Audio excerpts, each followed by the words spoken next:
TrinityStoneRealty.com.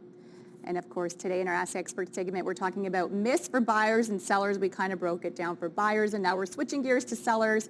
So one of the myths you say is, my home will sell for exactly what I want because of its condition. Let's talk about that. So obviously, a well-maintained home is very, very important. Yet you have to understand that there may be things that buyers, as we talked about earlier, don't particularly like about your home. A home is very, very personal. Absolutely. So pricing where the market value is, rather than digging in your heels, to understand the fact that there is negotiation, there always will be. And sometimes sellers, we all think our houses are mansions. Absolutely. And they're absolutely perfect, yet the fact is that our home is our home, and you're selling an actual piece of the market, and someone needs to fall in love with it, not just what your personal opinion is. Absolutely. I can understand that.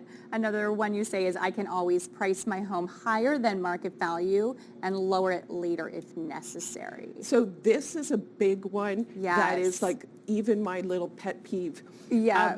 So pricing your home higher makes you push out buyers that really would be looking at your home in the right value. Right. So pricing higher doesn't mean that people will come to your home and saying, well, I'm at X, I'm at 800,000, but they will negotiate with me. Right. As I mentioned, Canadians, we're too polite to come in. So pricing your home higher will push out really potential buyers. Okay. The other thing as well is lowering the price.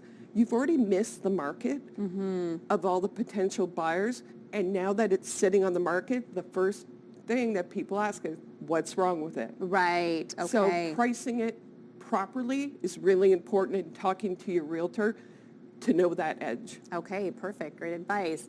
You say the highest offer is always the best offer. So this is something that you have to look on both sides. Right. If money is really important to the seller, then maybe the highest offer is the best offer.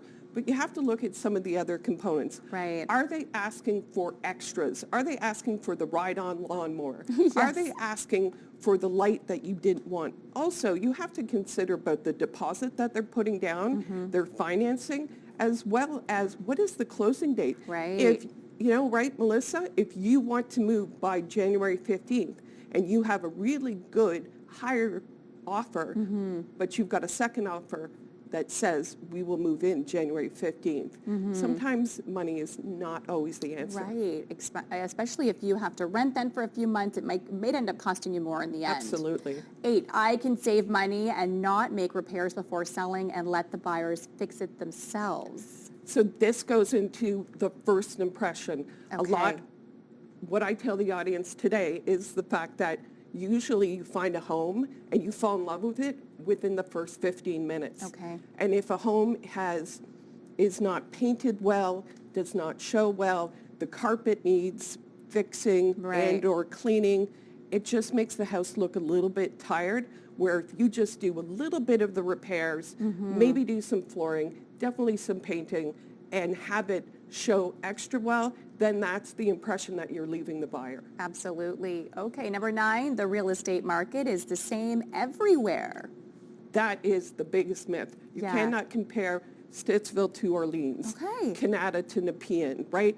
We all have our own silos, and Ottawa is a big, sprawling city. Even if you look at Arnprior and Almont, one gentleman at the open house yesterday, I'm in a rural community just outside of Stittsville, and he's comparing our house to Arnprior. You can't. Right. So you have to look at that. So when you're looking at comparables, it's really important to look within your vicinity. Okay, and last but not least, you say spring and summer are the only good times to buy or sell. Absolutely not.